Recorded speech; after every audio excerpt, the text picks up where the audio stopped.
I wasn't supposed to be there. Not in that kitchen. Not in that heat. Not in that crumpled blue suit soaked in steam. But there I was, standing at the doorway of a midtown restaurant my company had quietly acquired just 3 weeks ago. No one knew who I was. They thought I was just some consultant sent by corporate. And that's exactly what I wanted. Sometimes, to understand what's truly broken in your business, you have to walk among the cracks. And that's when I saw her. She was facing away from me, sleeves rolled up, arms dipped into scalding water, scrubbing dishes like her life depended on it. Blonde strands of hair had escaped her messy bun and clung to her cheek with sweat. Her white t-shirt clung to her back, damp from hours of non-stop labor. She didn't notice me, or maybe she didn't care. And honestly, for a moment, I forgot why I was even there. Her movements weren't lazy. They were angry, fast, repetitive, like she was trying to erase something from her soul, not just leftover spaghetti from plates. And the kitchen was a mess. Half the line was broken. Steam rose from the old dishwashers like a battlefield. I looked at the clock. 11:43 p.m. Everyone else had gone home. Only she remained. I quietly walked in and leaned near the metal prep table. "You always work this late?" I asked gently. She didn't look up. "Didn't hear you come in," she mumbled, still scrubbing. "We close late. Someone's gotta clean up." "You alone?" She nodded. "I prefer it that way." The silence stretched. Just the sound of dishes clinking in the water and steam hissing. "You get paid overtime for this?" I asked, pretending not to know the answer. This time she stopped, straightened up, took a breath, then chuckled bitterly. "I barely get paid on time, mister. Forget overtime." My fists clenched in my pockets. Her name tag said Maya. She didn't know I was the CEO. Didn't know this entire place, this failing restaurant buried in the corner of the city, was part of my recent investment. Part of a chain we were trying to revive. She didn't know I was there to find out why profits were vanishing, and why turnover was so high. But now, looking at her, I had a feeling I already knew. The double shift. "Why do you do it then?" I asked her, moving closer. "Why work this hard when no one's watching?" She finally looked up at me. Her eyes were tired, red-rimmed, but fierce. "Because someone has to care," she said. The words hit me harder than I expected. Then she turned back to the sink. "I cover morning shift too," she added quietly. "Since Maria quit. Manager promised he'd fix it. Never did." "You working double shifts?" She nodded. "For 2 weeks straight. And they're not paying you extra?" "Just enough to not starve." She paused. "Barely." A fire rose in my chest. This wasn't how I ran things. I'd built my company from the ground up, and if there was one rule I swore by, it was never exploit the ones who work in the shadows. A flash of the past. Watching her, a part of me was transported back to the day I, too, had once washed dishes in a restaurant half this size. I was 17, homeless, desperate, hiding my textbooks under the sink so I could study between shifts. I knew that look in her eyes, not weakness. Survival. I studied her movements, how she cleaned even the corners of trays no one would notice, how she organized dishes by type, not just pile. She wasn't just hardworking. She cared. That kind of discipline, it couldn't be taught, came from pain, from hunger, from something deeper. The manager walks in. Just then, the back door swung open. A heavy-set man in a wrinkled shirt walked in, holding a beer. He froze when he saw me. "You still here?" He barked at Maya, ignoring me. She nodded. "Finishing up." He scoffed. "You're lucky we let you stay here this late. If anything goes missing, it's on you." She didn't answer. I stepped forward. "Excuse me, are you the night manager?" He turned to me, surprised. "Yeah. Who are you?" I held out my hand. "Alex, consultant from corporate." His face changed. "Ah, nobody told me you'd still be around." He wiped his hands. "Just checking operations?" I nodded slowly. "Mind if I ask you something?" "Sure." "Why is Maya working double shifts without proper pay?" He blinked. "She volunteered. Said she needed the hours." She just told me she wasn't getting paid for it. Well, you know how it is. Small place. Tight budget. She's not complaining. I turned to Maya. Are you complaining? She looked at me, then at him, then shook her head. No. I'm surviving. My jaw tightened. Well, I said to the manager, we'll be reviewing payroll and shift logs. If there's any sign of unpaid labor, deductions, or false reporting, we'll be having a much longer conversation.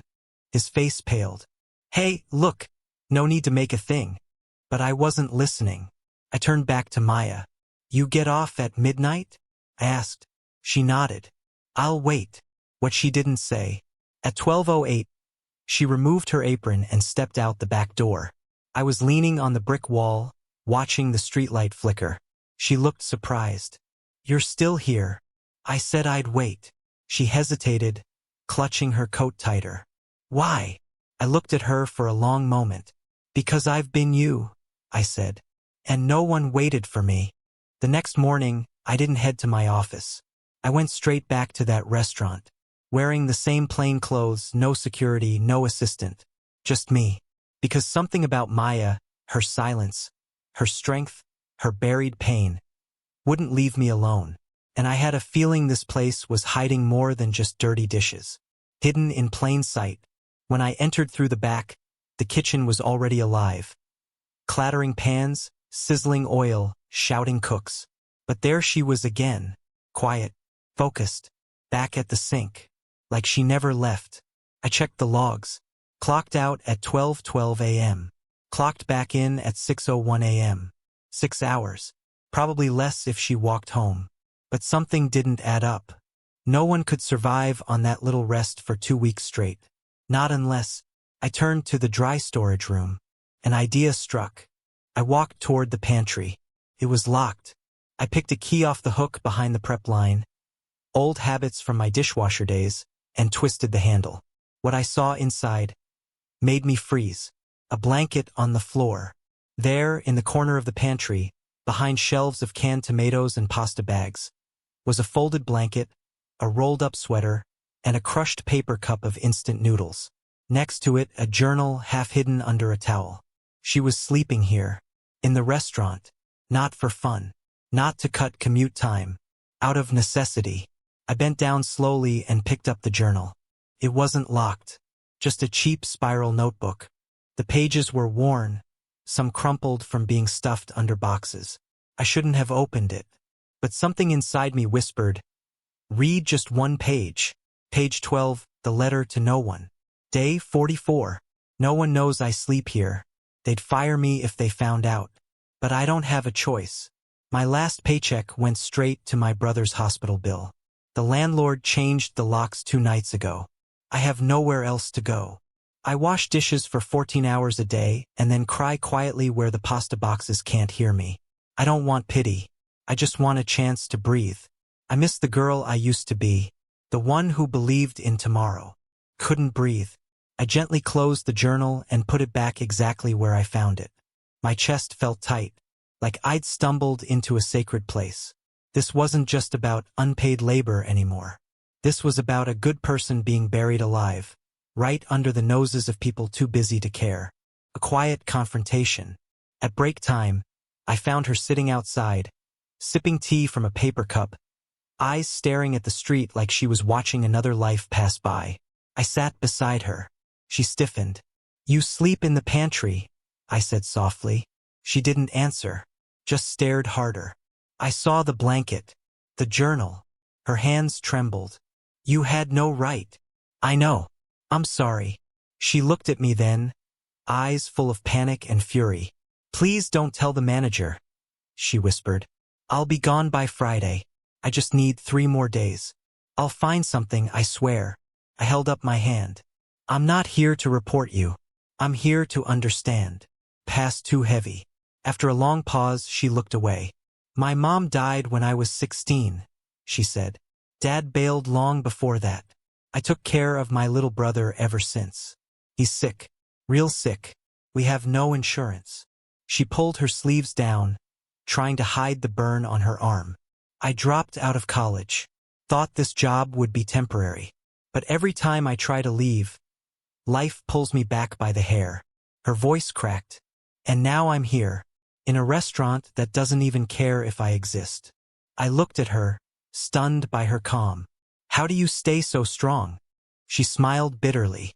Because if I don't, no one else will. The CEO awakens. That night I called a meeting with my board. Zoom. No suits. No filters. I laid it out. This isn't just about profits, I said. It's about purpose. I showed them payroll reports, employee turnover, complaint logs. And then I told them about Maya, about the pantry blanket, about her journal, about the strength no one saw. Some of them were quiet. Some nodded. One even had tears in his eyes. This girl, I said, is the reason we're still standing. And she's living like a ghost in our own walls. They approved immediate action. But I didn't tell Maya. Not yet. I wanted to do it face to face. Not as a CEO, but as someone who understood what it meant to be invisible. That final night, I returned late that night after close. Found her washing again, her hands raw, the same look in her eyes. This time I walked straight to her. Maya, I said gently, I need to tell you the truth. She turned, wiping her hands on her apron. Truth. I pulled off my cap. My name isn't Alex. Not really. She looked confused. I'm Alexander Carter, CEO of Carter and Vale Enterprises. We acquired this restaurant group last month.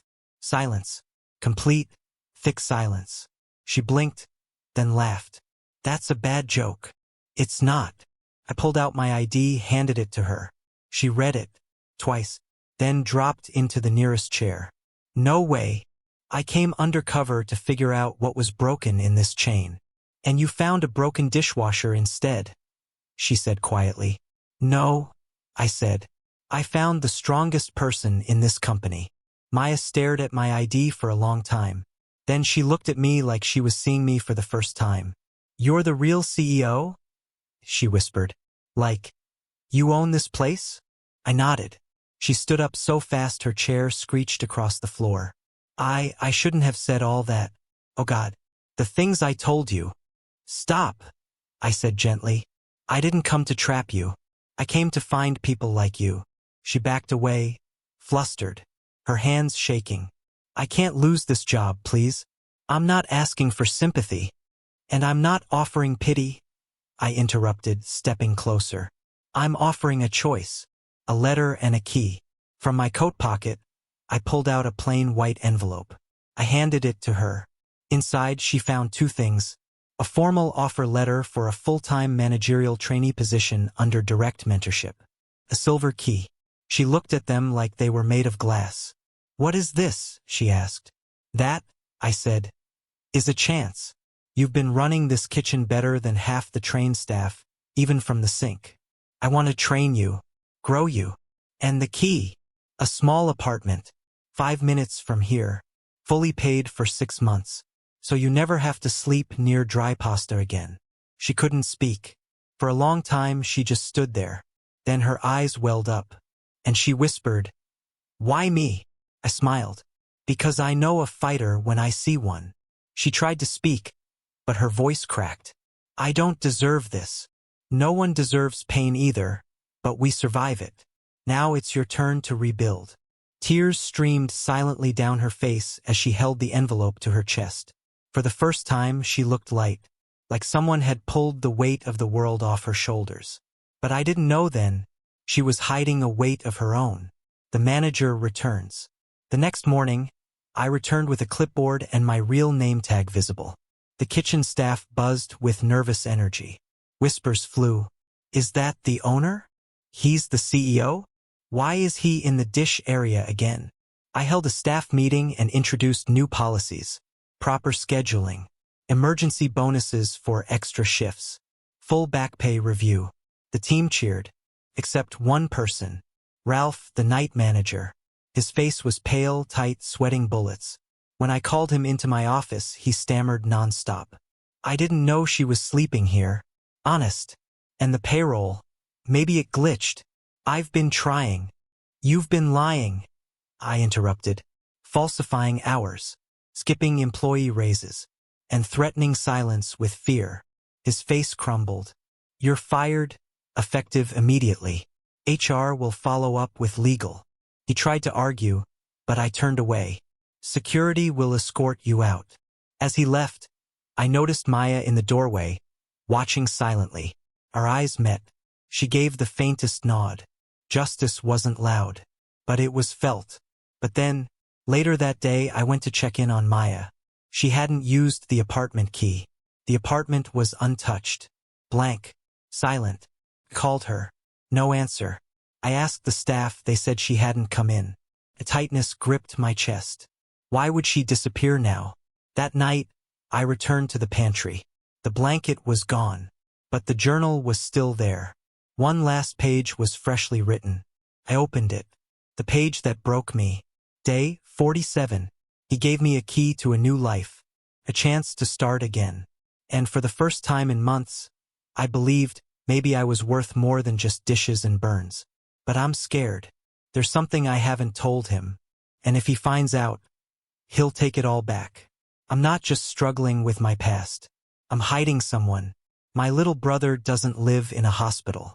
He lives with me, in secret, at the shelter. I lied because if the system finds out I have no legal guardianship, they'll take him away. I cook him instant noodles with stolen ketchup packets. He's 9. He still believes I'm a superhero. But superheroes don't sleep in pantries. If I take the apartment, the truth might come out. And I can't risk losing him. I'd rather lose the offer than lose my brother. I closed the journal, heart pounding. Now I had a secret and a choice. The shelter was hidden behind a crumbling church, for blocks from the restaurant. I found it after hours of asking questions. Maya's journal had left clues, street names, timing, a drawing her brother made of a nearby tree with 3 crooked branches. When I knocked on the shelter's side door, a tired volunteer answered. "I'm looking for Maya," I said. The woman narrowed her eyes. "You a friend or a threat?" "Friend," I said softly. One she didn't think she deserved. She hesitated, then let me in. The truth in a corner. It was cold inside, cramped, dim. In the far corner, under a dim yellow bulb, I saw her, curled up on a cot, fully dressed, shoes still on. Next to her, a small boy with wild hair, half asleep, one arm around her neck. They looked like 2 survivors washed ashore after a storm. I didn't speak. I sat down a few feet away. Eventually, she stirred. Her eyes widened when she saw me, then dropped in shame. "You read the last page," she whispered. I nodded. Tears instantly filled her eyes. "I didn't mean to lie. He's all I have." The superhero lie. I looked at the boy. He was staring at me now, curious, blinking hard. I smiled. He smiled back. "He thinks I'm some kind of superhero," Maya said. "But I've failed him more times than I can count." "No," I said. "You're exactly what a superhero looks like." She looked up, surprised. "I know people with billions in their banks," I continued. "They've never sacrificed a single comfort. But you gave up your sleep, your meals, your pride for him. That's wealth, Maya. That's power." Her voice broke. "But I'm illegal in every system. No documents. No support.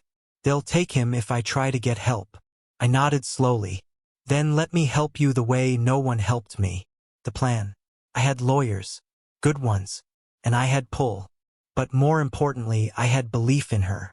Within a week, we arranged emergency legal guardianship documentation for her brother, job-based residency support to back her stable income, a medical checkup and school enrollment for the boy, a small 1-bedroom unit registered under her name, this time not temporary. And Maya? She didn't just survive. She bloomed. 6 months later, the restaurant was thriving. A new energy flowed through its walls. People smiled more, laughed more, stayed late because they wanted to, not because they had no choice. Maya, now assistant floor manager, walked through the kitchen in a fitted blazer, clipboard in hand, confidence in her step. And every so often, a small boy would come running through the back door after school. "Maya!" Guess what I learned today? She'd laugh, scoop him up, and shout, "Tell me." The team loved him. The cooks fed him cookies. The dish crew called him Little Boss. And I watched from the corner booth, heart full. One rainy evening, just before closing, she walked up to my table. "Hey," she said, sliding into the seat across from me. "You still hiding in your own restaurant?" I smirked. Old habits die hard. She placed something on the table. Her journal. "This belongs to you," she said. I pushed it back. "No. It saved me more than I saved you." She smiled. "You know, I used to think life was about getting through the day. Now, I think it's about building the life you believe you're worthy of." I nodded slowly. "You've built something powerful, Maya." She paused, then said quietly, "You gave me the bricks. I just finally believed I could stack them." The final line. As she stood to leave, her brother ran up and threw his arms around her. "Maya, Maya, guess what the teacher called me today?" "What?" "A little warrior." She laughed and picked him up. I watched them walk away, into the rain, into the night, into a future no longer filled with fear. And I wrote the final line in my own journal that night. Sometimes the strongest people aren't the ones in suits. They're the ones behind the steam, the invisible ones, the fighters, the Mayas of the world.